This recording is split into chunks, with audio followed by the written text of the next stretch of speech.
Welcome back to an exciting episode of The Careful Boys. Woo! And yes, there's a Geo here. There's a Geo. We have a lady with a massive clit that fits in with us. Oh, how do you know about my clip, bro? Welcome to the show, bro. And today we got Brandun Lee in the house. Yay! Just to clarify, he's not the lady with the massive clit that Joe's talking about. He's actually really cool. So, Brandun, welcome to the show, man. How you doing? Doing good. Good, man. Good. Brandun is a undefeated professional boxer, right? 24. So I heard, and you know why? Because every time I look at Instagram, some fighters will pop up because I'm into, you know, the male sports. And then the male when I saw him, I was like, yes. Because every time I see an Asian fucking push it down, I'm like, yes! I'm too fucking scared to do that shit, but fucking I live vicariously through you, man. Fuck it up, dog. That's the perfect term. You know what I mean? Like, yeah. When you see Asian dudes that are like into cosplay and stuff, do you go,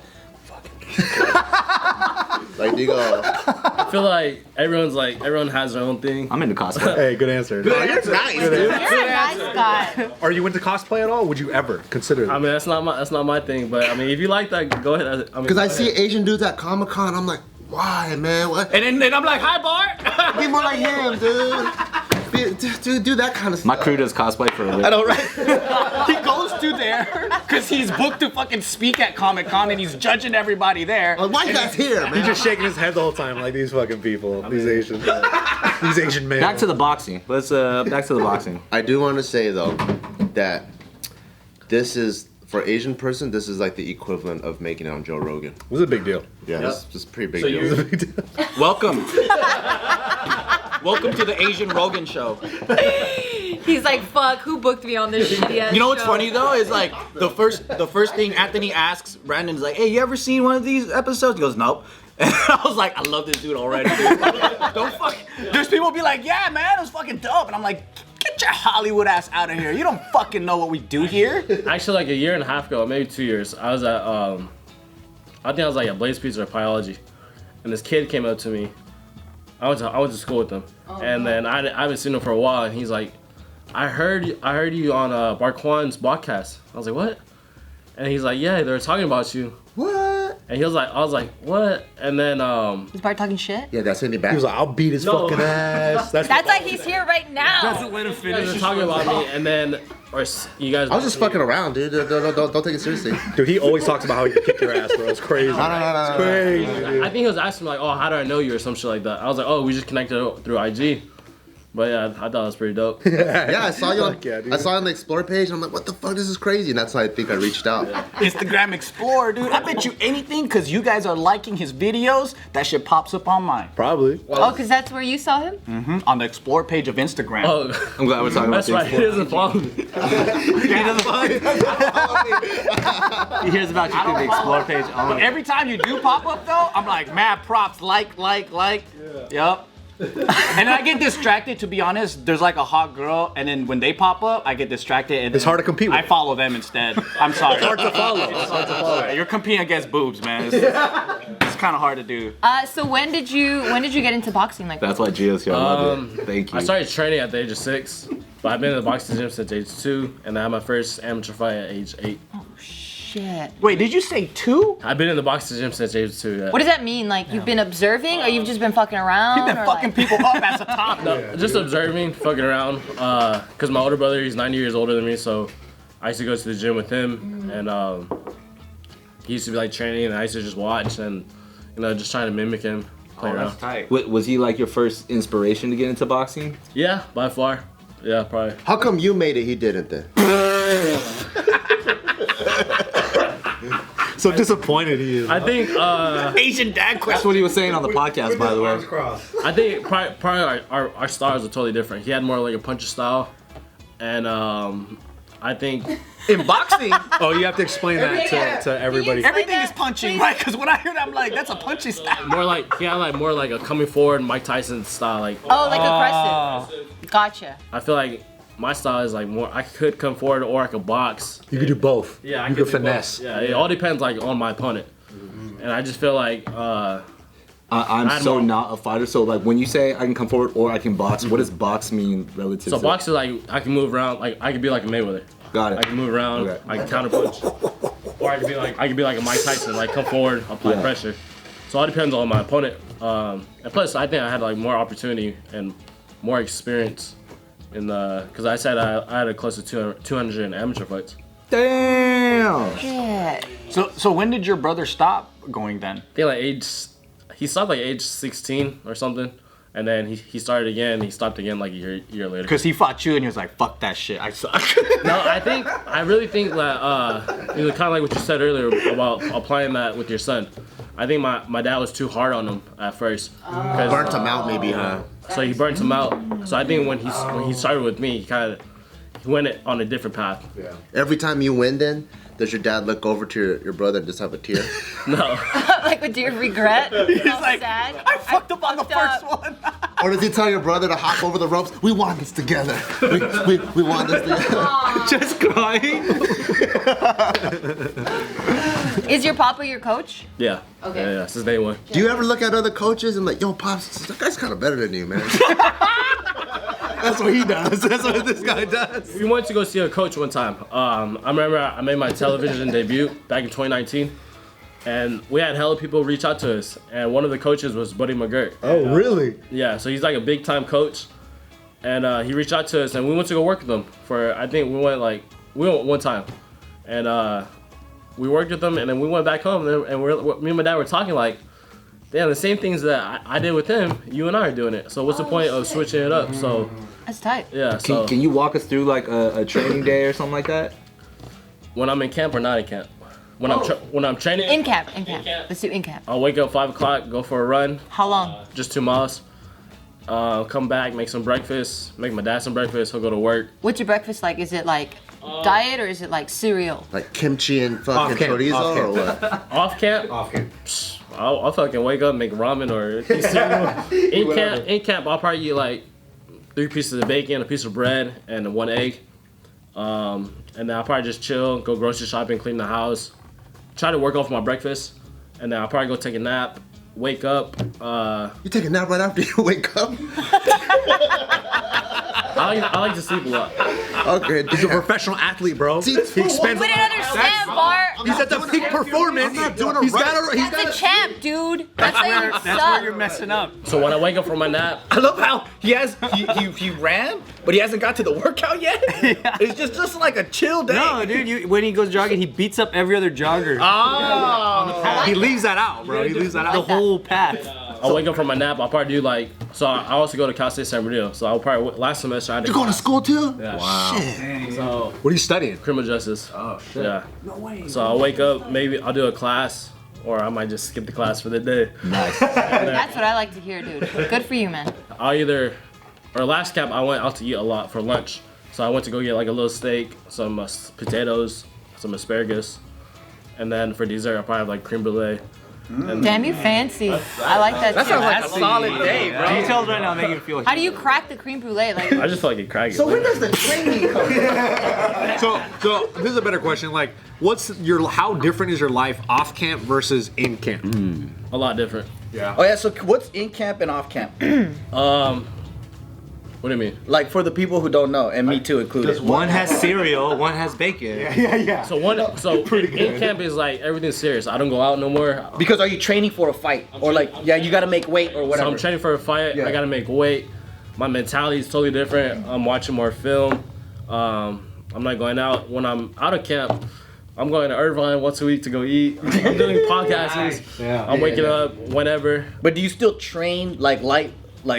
I'm still or training. whatever? Yeah, right now I'm still training 5 days a week, but it's not even close as heavy as I'm in camp.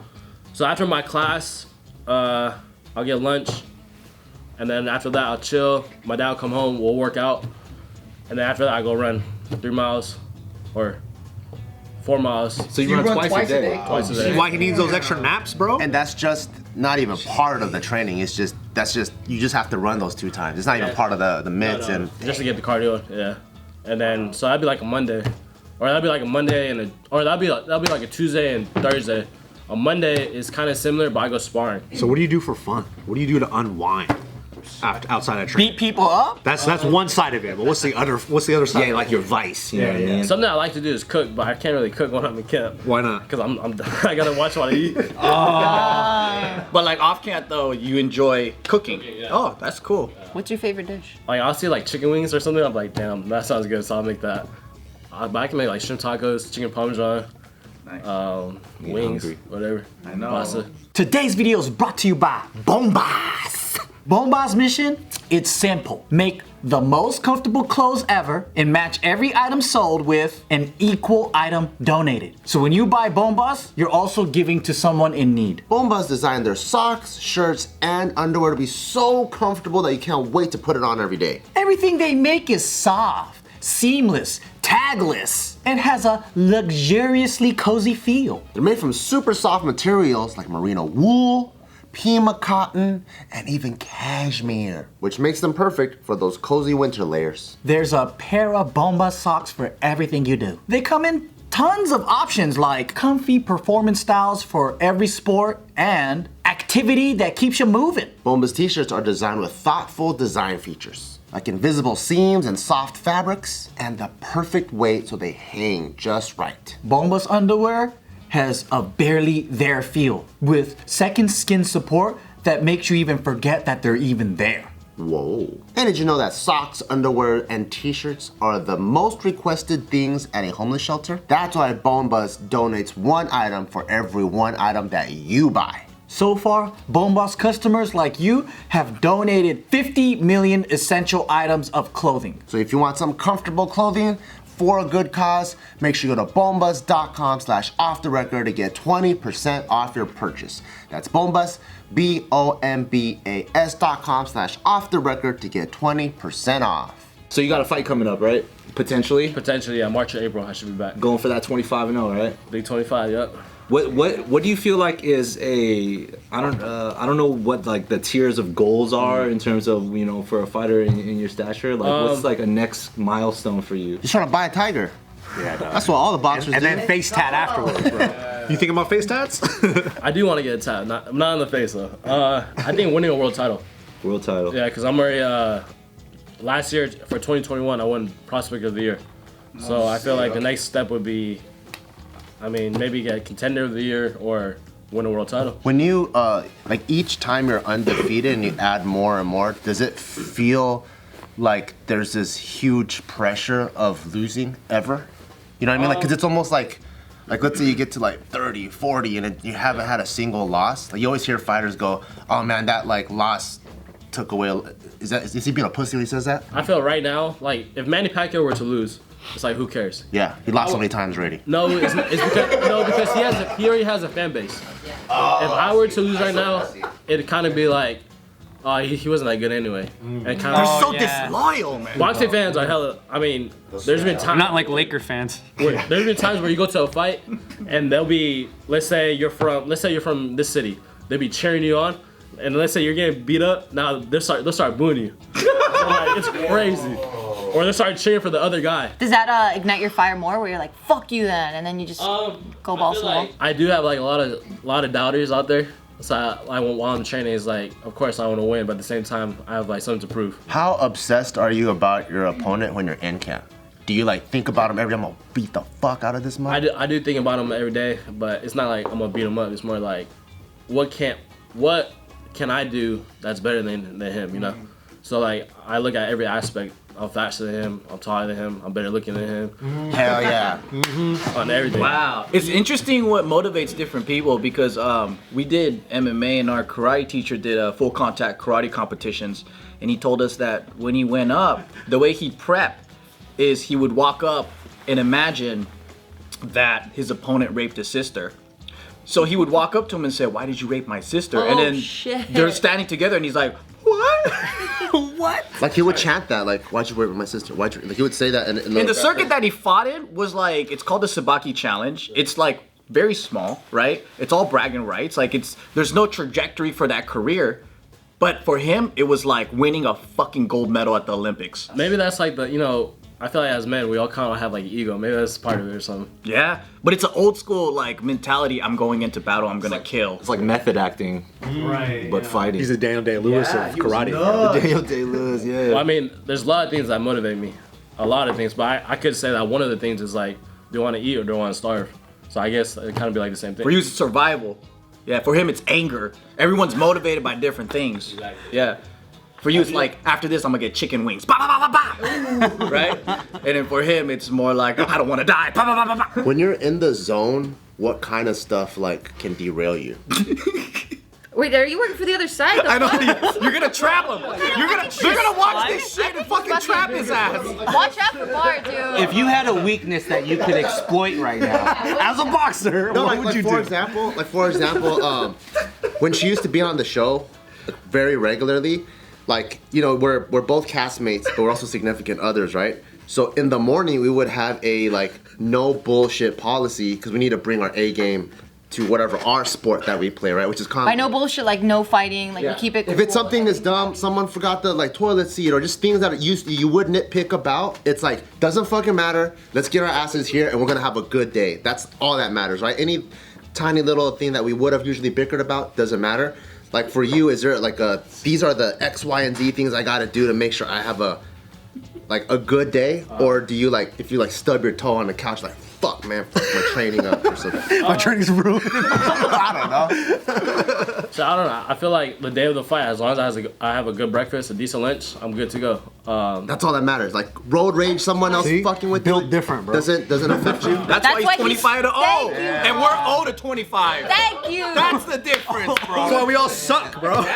It's funny because I had my buddy drive up my car because he went to my fight. I had him drive up my car, and I texted him. I was like, if anything happens, you crash, someone hits you, don't tell me until after the fight. See, If you gotta stay in the don't tell me till after the fight, bro. Dan, your next opponent's be like, hey, your homie crashed your car.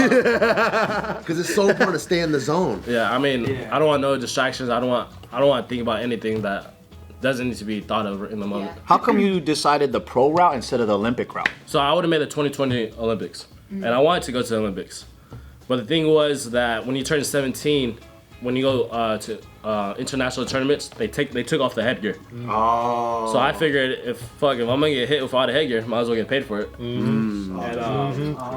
Facts. And I'm glad I did turn pro because the Olympics got delayed. Yeah. Good decision. And that's true, yeah, because you don't get money off of that. Brandon, how many times do you want to fight this year? 2022. 3 times. 3 times. Yeah, 3 times. So when the headgear comes off, obviously more risk, right? So you got to be like more strategic and selective with who you fight, when you fight, how many times you fight. Exactly. Well, so in the amateur games, the dudes that fight with no headgear, you're fighting the best of the best. Everyone you're fighting the best dudes. So you gotta watch your elbows, you gotta watch your headbutts. And let's say me and Bart fight. You'll kick his ass for sure. Let's say we fight. For sure. Let's say we fight, but he gave me a cut. I can't fight I'm supposed to move up because I won. I can't fight tomorrow because now I have a cut. So now he goes. What? Even though you beat me? Damn, that's crazy. I think so. At least I think so. Yeah. Bart's like this, just throwing elbows everywhere, dude. How do matchups happen for you nowadays? Like, how does that even happen in the system of that? I have a manager, so my manager handles all that. Are they looking for a specific type of person? Are they always trying to go up a ladder? Or are there like training bouts because you're trying to go up to another guy? Like how is that systematically? It all depends because there's 4 main world titles in the professional boxing game: WBC, IBF, WBA, and WBO. So right now I'm number 9 by the IBF. So that means that potentially I could fight for IBF world title in the next couple fights. You're a top 10 guy now. Exactly. So it all depends which direction you want to go. Which one do you want first? I feel like any world title would be, a huge accomplishment to set. Because as soon as you become a world champion, you make history books. So I feel like, I'd be happy to have anyone. Sick. I got a question. So you're close to your dad, right? And he's your coach. What if one day to take it to the next level, you got to get another coach, and then what do you think your dad would say? You think he'll be like, nah, fuck that, we're gonna ride or die together, or do you think he'll be like, nah, you got to do this? Of course, my father always wants the best for me, but I feel like I said, I mean, we've already experienced with other coaches, and if it's not broken, why fix it? My father is getting older. He's gonna be 55 this year. He only weighs like 140 pounds. So obviously he can't hold the mitts for me, or he can't hold like the heavy punches for me. So I have an assistant coach, and he does all the heavy lifting pretty much. I see. But it's his strategy, his like training, His strategy. Yeah. I mean, he'll be sitting down on the chair and he'll be looking at everything. But at the same time, it's good to have my second coach because there's times where there's stuff that my dad doesn't see that he sees. And your dad was a boxer too? Is No. that? No, yeah, it was no boxer. What do you feel like is like your dad's strengths as a coach, specifically him? Just be my father. He just knows what to push. Knows what's.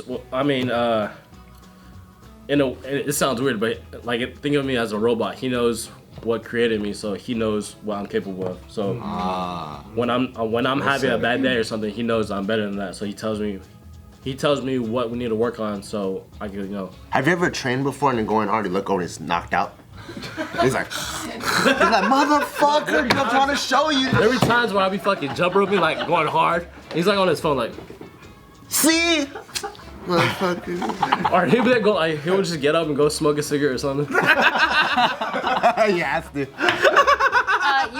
You mentioned that there was another coach that entered the picture that you guys were kind of like dabbling about like considering working with him. Who's this other coach? Buddy McGirt. So he used to be a fighter as well, and he's worked with a lot of big names. What's the most notable people that he worked with? Off the top of my head, recently, Sergey Kovalev. He fought Canelo. Yeah, he's a Russian dude. Snap. But he's worked with old timers. Oh, okay. Just for fun, if you could fight anybody in the world, who would it be? Anybody? Probably Logan Paul. Oh, shit! Oh! Go get that bag. Why? Why not Jake Paul? Oh no, Jake Paul. Oh, okay. I fought both of them. I don't fucking care. Both the same guy. Why would you fight? Only because Logan, like Jake. a lot of people think that they're actual boxers, you know? Yeah. And just because you started boxing a year ago doesn't make you a boxer. Yeah. I mean, including myself, we've been doing this since the age of 6 years old, all our life. That's all we know. Yeah. And for them to just hop in the game and be the main event, I don't think it's right. For the boxing community, do they kind of like look down at that? Like, who the fuck are these motherfuckers? A lot of people do, but at the same time, a lot of people are saying, "Oh yeah, it's good for the sport."